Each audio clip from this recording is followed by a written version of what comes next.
Okay കുട്ടികളെ, ഇന്ന് നമുക്ക് ഫിസിക്സിലെ ലൈറ്റ് എന്ന ടോപ്പിക്കിനെ കുറിച്ച് പഠിക്കാം.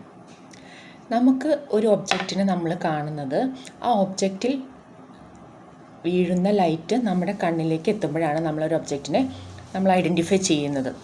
ലൈറ്റിൻ്റെ ഡെഫിനിഷൻ പറയുകയാണെങ്കിൽ light is A form of energy that produces the sensation of vision. അതാണ് ലൈറ്റിൻ്റെ ഡെഫിനിഷനായിട്ട് ഫിസിക്സിൽ നമ്മൾ പറയുന്നത്.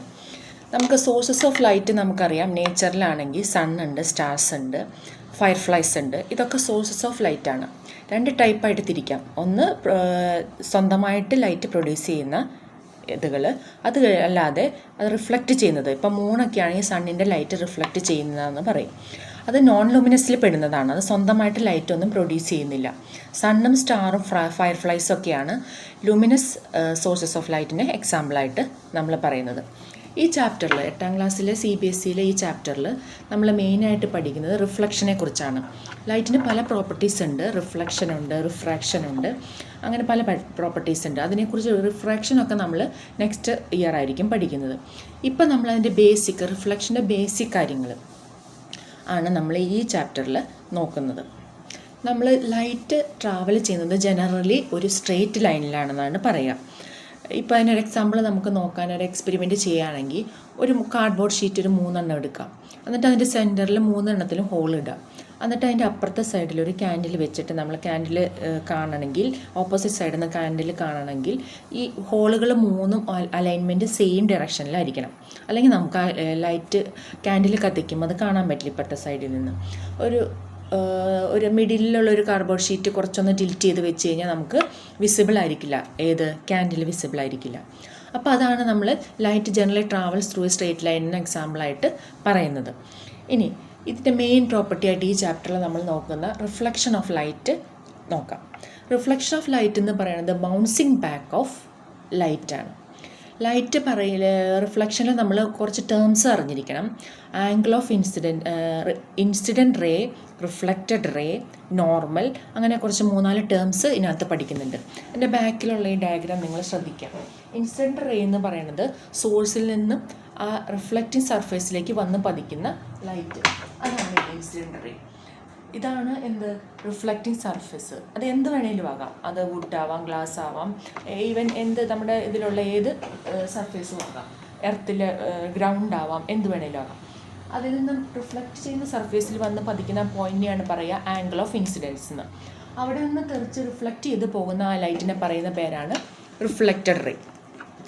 ഇനി നമ്മളൊരു ഇമാജിനറി ലൈന് ഈ പോയിന്റ് ഓഫ് ഇൻസിഡൻസിലേക്ക് വരയ്ക്കുകയാണെങ്കിൽ ആ ഇമാജിനറി ലൈനെ പറയുന്ന പേരാണ് നോർമൽ. അതാണ് ഈ മീഡിയത്തിൽ കാണിച്ചിരിക്കുന്ന ഡോട്ടഡ് ലൈൻ. അതൊരു ഇമാജിനറി ലൈനായിട്ട് നമ്മൾ എടുക്കുന്നതാണ്. അതിൻ്റെ ആവശ്യം എന്താണെന്ന് വെച്ചാൽ നമുക്ക് ആംഗിൾ ഓഫ് ഇൻസിഡൻസും ആംഗിൾ ഓഫ് റിഫ്ലക്ഷനും കണ്ടുപിടിക്കാനായിട്ട് ഈ നോർമലിൽ നിന്നാണ് നമ്മൾ മെഷർ ചെയ്യുക. ഒരിക്കലും അത് റിഫ്ലക്റ്റിംഗ് സർഫേസിൽ നിന്നല്ല മെഷർ ചെയ്യുക, ഈ നോർമൽ ലൈനിൽ നിന്നാണ് മെഷർ ചെയ്യുക. നോർമൽ വരയ്ക്കുന്നത് റിഫ്ലക്റ്റിംഗ് സർഫേസിന് പെർപെൻഡിക്കുലർ ആയിട്ടാണ് നോർമൽ വരയ്ക്കേണ്ടത്. 90 ഡിഗ്രി. ഇവിടെ അത് 90 ഡിഗ്രി ആയിരിക്കും മെഷർ ചെയ്യുക. ഇതാണ് നോർമൽ, ഇത് ഇൻസിഡൻറ്റ് റേ, ഇത് റിഫ്ലക്റ്റഡ് റേ, ഇത് റിഫ്ലക്റ്റിംഗ് സർഫേസ്. അപ്പോൾ നിങ്ങൾക്ക് ഇത്രയും മനസ്സിലായല്ലോ. ഇതിൽ കുറച്ച് ലോസ് ഉണ്ട്. റിഫ്ലക്ഷൻ ഓഫ് ലൈറ്റിൽ ചില ലോസ് ഉണ്ട്. ലോസ് എന്താണെന്ന് വെച്ച് കഴിഞ്ഞാൽ, ഫസ്റ്റ് ലോ, 2 ലോയാണ് മെയിനായിട്ട് പഠിക്കാനുള്ളത്. ഫസ്റ്റ് ലോ എന്ന് പറഞ്ഞു കഴിഞ്ഞാൽ ആംഗിൾ ഓഫ് ഇൻസിഡൻസും ആംഗിൾ ഓഫ് റിഫ്ലക്ഷനും സെയിം ആയിരിക്കും. അത് ആംഗിൾ ഓഫ് ഇൻസിഡൻസിന് നമ്മൾ ഡിനോട്ട് ചെയ്യുന്നത് സ്മോൾ ലെറ്റർ I വെച്ചിട്ടാണ്. അപ്പോൾ അതായത് angle of I is equal to angle of R. അതാണ് ഫസ്റ്റ് ലോ. ഇനി സെക്കൻഡ് ലോ എന്തൊക്കെയാണ് നമ്മൾ പറഞ്ഞത്? ഇതിൽ വരുന്നത് terms angle of incidence, angle of reflection, normal. ഇതാണ് 3 കാര്യങ്ങൾ വരുന്നത്. ഈ 3 കാര്യങ്ങളും സെയിം പ്ലെയിനിലായിരിക്കും ഉണ്ടാവുക. റിഫ്ലക്ഷൻ്റെ കേസിൽ സെക്കൻഡ് ലോ അതാണ്. Angle of incidence, angle of reflection and normal lies on the same plane. Same plane എന്ന് വെച്ച് കഴിഞ്ഞാൽ same side of the reflecting surface. Plane എന്ന് വെച്ച് കഴിഞ്ഞാൽ നമുക്ക് X ആക്സിസും Y ആക്സിസും ആയിട്ട് എടുക്കുകയാണെങ്കിൽ X ഒരു പ്ലെയിനാണ്, Y ഒരു പ്ലെയിനാണ്. ഇത് റിഫ്ലക്റ്റിംഗ് സർഫേസിൽ പതിക്കുന്ന ഈ ലൈറ്റിൻ്റെ റേ, അതുപോലെ തന്നെ റിഫ്ലക്റ്റ് ചെയ്ത് പോകുന്ന റേ, അതുപോലെ തന്നെ നോർമൽ, ഇതെല്ലാം സെയിം പ്ലെയിനിലായിരിക്കും. ആ സമയം നമ്മൾ നെക്സ്റ്റ് ഇയർ പഠിക്കുന്ന റിഫ്രാക്ഷൻ കേസിൽ അത് നെക്സ്റ്റ് മീഡിയത്തിലേക്ക് പോകും, ആ റേ ഓഫ് ലൈറ്റ്. അപ്പോൾ ഈ കേസിൽ ഇതെല്ലാം ഒരേ പ്ലെയിനിലായിരിക്കും. അപ്പോൾ അതാണ് ഇതിൻ്റെ 2 ലോസ് പഠിക്കുന്നത്, റിഫ്ലക്ഷൻ ഓഫ് ലൈറ്റിൻ്റെ 2 ലോസ്. പോയിൻ്റ് ഓഫ് ഇൻസിഡൻസ് എന്ന് പറഞ്ഞാൽ എന്താ? ആ പ്ലെയിൻ സർഫേസിൽ എവിടെയാണോ ആ റേ ഓഫ് ലൈറ്റ് വന്ന് വീഴുന്നത് അതാണ് പോയിൻ്റ് ഓഫ് ഇൻസിഡൻസ്. അതിൻ്റെ ബേസിലാണ് നമ്മൾ നോർമൽ വരിക്കുന്നത്. ആ നോർമലിൽ നിന്ന് മെഷർ ചെയ്തിട്ടാണ് നമ്മൾ ആംഗിൾ ഓഫ് ഇൻസിഡൻസും ആംഗിൾ ഓഫ് റിഫ്ലക്ഷനും സെയിം ആണെന്ന് പറയുന്നത്. അപ്പോൾ ഇത്രയും കിട്ടിയല്ലോ. ആംഗിൾ ഓഫ് റിഫ്ലക്ഷൻ കിട്ടി, ആംഗിൾ ഓഫ് ഇൻസിഡൻസ് കിട്ടി, ആംഗിൾ ഓഫ് റിഫ്ലക്ഷൻ കിട്ടി. ഇത് രണ്ടും ഈക്വൽ ആണെന്നാണ് ഫസ്റ്റ് ലോ പറയുന്നത്. അപ്പം എക്സാമിന് ചോദിക്കും ലോസ് ഓഫ് റിഫ്ലക്ഷൻ എന്തൊക്കെയാണെന്ന് ചോദിക്കാം, വാട്ട് ഈസ് ലൈറ്റ് ചോദിക്കാം, what is luminous source of light ചോദിക്കാം, നോൺ ലൂമിനസിന് എക്സാമ്പിൾ ചോദിക്കാം, അത് MCQ ആയിട്ട് ചോദിക്കാം, അസർഷൻ റീസൺ ആയിട്ടൊക്കെ വരാവുന്ന ക്വസ്റ്റ്യൻസ് വരാവുന്ന ചാൻസ് ഉള്ള ഭാഗങ്ങളാണ്. അപ്പോൾ അത് ശ്രദ്ധിക്കാം. ഇനി 2 ടൈപ്പ് ഓഫ് റിഫ്ലക്ഷൻ ഉണ്ട്. ഒന്ന് റെഗുലർ റിഫ്ലക്ഷനും മറ്റത് ഇറഗുലർ റിഫ്ലക്ഷൻ അല്ലെങ്കിൽ ഡിഫ്യൂസ്ഡ് റിഫ്ലക്ഷൻ.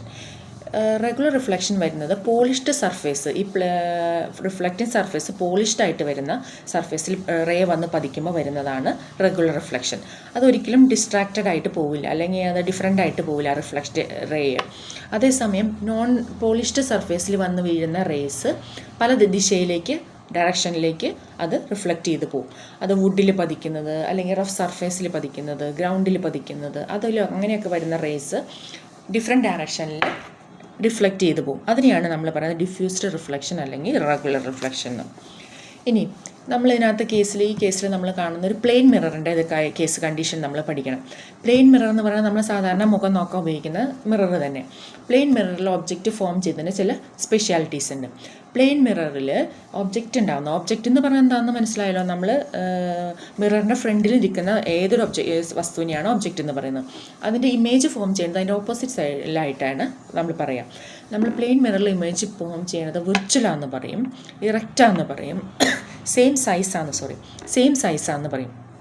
വിർച്വലാന്ന് പറഞ്ഞു കഴിഞ്ഞാൽ അതിൻ്റെ meaning it cannot form in A screen. അത് നമുക്ക് സ്ക്രീനിൽ ഫോം ചെയ്യിക്കാൻ പറ്റില്ല. ഇറക്റ്റാന്ന് പറയുന്നത് നമ്മൾ നിൽക്കുന്ന ആ ഒരു പൊസിഷനിൽ തന്നെയായിരിക്കും അതിൻ്റെ ഇമേജും ഫോം ചെയ്യുക.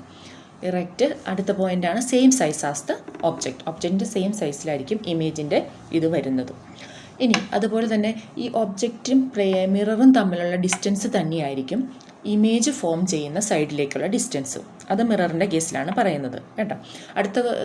അടുത്ത ക്ലാസ്സുകളിലൊക്കെ നമ്മൾ ലെൻസിനെ കുറിച്ചൊക്കെ പഠിക്കും. കോൺവെക്സ് ലെൻസ്, കോൺകേവ് ലെൻസ്, അതുപോലെ തന്നെ കോൺകേവ് മിററും കോൺവെക്സ് മിററും. അപ്പോൾ ഈ കൺഫ്യൂസിങ് ആവും ഇതിൻ്റെ പ്രോപ്പർട്ടീസും ക്യാരക്ടേഴ്സും തമ്മിൽ. അപ്പോൾ എല്ലാം ബേസ് ഇവിടെ നിന്ന് തന്നെ പഠിച്ചു പോകണം. എന്നാലാണ് നമ്മൾ അടുത്ത ഇയറിലൊക്കെ നമുക്കത് ഓർമ്മയിലും കൺഫ്യൂഷൻ വരാതെയൊക്കെ ഇരിക്കുകയുള്ളൂ. അപ്പോൾ ഇതിൻ്റെ ക്യാരക്ടറിസ്റ്റിക്സ് എന്ന് പറയുന്നത് വിർച്വലാണ്, ഇറക്റ്റാണ്, സെയിം സൈസ് ആസ് ദ ഒബ്ജക്റ്റാണ്. പിന്നെ ഡിസ്റ്റൻസ് ഫ്രം ദ മിറർ ഈ same as the distance from the object. Image form ചെയ്യുന്ന ഡിസ്റ്റൻസും ഈ ഡിസ്റ്റൻസും സെയിം ആയിരിക്കും. ഇനി മിററിൻ്റെ കേസിൽ ഒരു മെയിനായിട്ട് വരുന്ന ഒരു ഘടകമാണ് ലാറ്ററൽ ഇൻവേർഷൻ.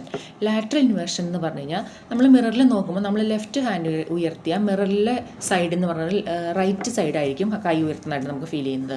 അതായത് apparent left right reversal of the image produced by a plane mirror is called lateral inversion. അതും നമുക്ക് ക്വസ്റ്റ്യൻസ് വരാവുന്ന ചാൻസ് ഉള്ള ഭാഗമാണ്. വാട്ട് ഈസ് ലാറ്ററൽ ഇൻവേർഷൻ എന്ന് ചോദിക്കും. അപ്പോൾ ഇത്രയാണ് ഈ ചാപ്റ്ററിൽ.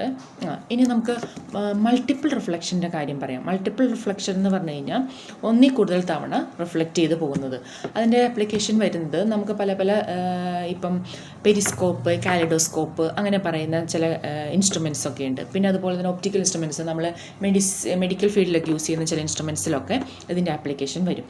പെരിസ്കോപ്പ് ഉപയോഗിക്കുന്ന എവിടെയാണെന്ന് വെച്ച് കഴിഞ്ഞാൽ ഇപ്പോൾ വാർഫെയറിലൊക്കെ ബങ്കറിലൊക്കെ ഉള്ളിലിരിക്കുന്ന ആളുകളെയൊക്കെ കാണാനൊക്കെ ആയിട്ട് നമ്മൾ 2 or more മിറേഴ്സ് ഉപയോഗിച്ചിട്ടാണ് ചെയ്യുന്നത്. അതൊരു പർട്ടിക്കുലർ ആംഗിളിലാണ് അത് വെച്ചിട്ടാണ് അത് പെരിസ്കോപ്പൊക്കെ ഉണ്ടാക്കുന്നത്. അവിടെയാണ് അതിൻ്റെ യൂസ് വരുന്നത്. കാലിഡോസ്കോപ്പ് എങ്ങനെയാണെന്ന് വെച്ച് കഴിഞ്ഞാൽ നമുക്ക് മിറേഴ്സ് യൂസ് ചെയ്തിട്ട് ഡിഫറെൻറ്റ് പാറ്റേൺസ് ഉണ്ടാക്കാൻ പറ്റും. നമ്മൾ സ്കൂളിലൊക്കെ ആക്ടിവിറ്റി ആയിട്ട് ചെയ്യാൻ തരുന്നതാണത്. മിററെല്ലാം 3 സൈഡ് ഒരു ട്രയാങ്കിൾ ഫോമിൽ ഒട്ടിച്ച് വെച്ചിട്ട് അതിൻ്റെ ഉള്ളിലേക്ക് കുറച്ച് വളപ്പൊട്ടുകളൊക്കെ ഇട്ട് നോക്കിക്കഴിഞ്ഞാൽ നമുക്ക് ഡിഫറെൻറ്റ് പാറ്റേൺസ് കാണാൻ പറ്റും. അതിൽ മൾട്ടിപ്പിൾ റിഫ്ലക്ഷൻ വരുന്നത് കൊണ്ടാണ് അങ്ങനെ സംഭവിക്കുന്നത്. ഇനി ഷാഡോസ് ഫോം ചെയ്യുന്നത് എപ്പോഴാണെന്ന് വെച്ച് കഴിഞ്ഞാൽ shadow form when an opaque object blocks the ray of light. നമ്മൾ സോഴ്സ് ഓഫ് ലൈറ്റിൽ നിന്ന് വരുന്ന ലൈറ്റിനെ ഒരു ഒപേക്ക് ഒബ്ജക്റ്റ് ബ്ലോക്ക് ചെയ്യുമ്പോഴാണ് ഷാഡോ ഉണ്ടാകുന്നത്. അപ്പോൾ opaque object 3 type of objects നമുക്ക് പറയാൻ പറ്റും. ടൈപ്സ് ഓഫ് മെറ്റീരിയൽസ് അതിൽ പറയുന്നതാണ് transparent materials, translucent object. Transparent object എന്ന് പറഞ്ഞു കഴിഞ്ഞാൽ that permits light pass through it. അതാണ് ഗ്ലാസ്, ക്ലിയർ ഗ്ലാസ്. നമുക്ക് അതിൻ്റെ ഉള്ളിൽ കൂടെ ലൈറ്റ് അപ്പുറത്തെ സൈഡിലേക്ക് പോകും. ട്രാൻസ്ലുസൻറ്റ് എന്ന് പറഞ്ഞു കഴിഞ്ഞാൽ some light can pass through that material, like butter paper, frosted glass, അതൊക്കെയാണ് ട്രാൻസ്ലുസൻറ്റ് ഇതിൽ വരുന്നത്. പിന്നെ വരുന്നൊരു ഒബ്ജക്റ്റ് മെറ്റീരിയൽ ടൈപ്പാണ് opaque object. Opaque object will not allow light to pass through it. Wood, rubber, അങ്ങനത്തെയൊക്കെ എക്സാമ്പിളാണ് ഒപ്പേക്ക് ഒബ്ജക്റ്റിന് വരുന്നത്. അപ്പോൾ ഇത്രയാണ് ഈ ചാപ്റ്ററിൽ പഠിക്കാനുള്ളത്. അപ്പോൾ നിങ്ങൾക്ക് മനസ്സിലായെന്ന് കരുതുന്നു.